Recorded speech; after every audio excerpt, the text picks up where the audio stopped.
നിയമസഭാ തിരഞ്ഞെടുപ്പുമായി ബന്ധപ്പെട്ട് ബിജെപിയുടെ സ്ഥാനാർത്ഥി നിർണയ ചർച്ചകളിൽ പല മണ്ഡലങ്ങളിലും ഏകദേശ ധാരണയാണെന്ന് സൂചന.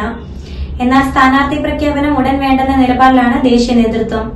പ്രധാന സീറ്റുകളിലെ പേരുകൾ അന്തിമമാക്കി ദേശീയ നേതൃത്വത്തിന് കൈമാറിയ ശേഷം കേരളത്തിനൊപ്പം തിരഞ്ഞെടുപ്പ് നടക്കുന്ന മറ്റ് സംസ്ഥാനങ്ങളെയും ഉൾപ്പെടുത്തി ഒരുമിച്ച് പ്രഖ്യാപനം നടത്താനാണ് സാധ്യത.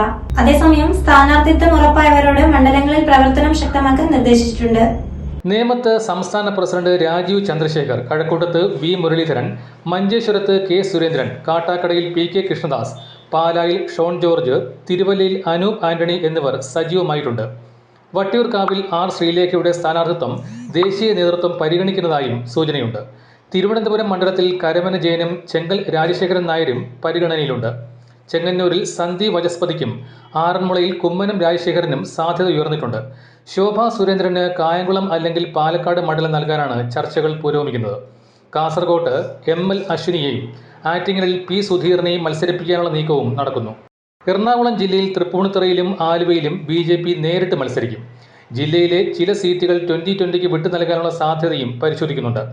തൃശൂരിൽ ആദ്യം പരിഗണിച്ചത് MT രമേശിനെയാണെങ്കിലും അപ്രതീക്ഷിത സ്ഥാനാർത്ഥി രംഗത്തെത്താനും സാധ്യതയുണ്ട്. NDA ഘടകകക്ഷി നേതാക്കളായ തുഷാർ വെള്ളാപ്പള്ളിയുടെയും സാബു ജേക്കബിന്റെയും സ്ഥാനാർത്ഥിത്വം ദേശീയ നേതൃത്വവുമായി ആലോചിച്ച് തീരുമാനിക്കുമെന്ന് BJP നേതൃത്വം അറിയിച്ചു.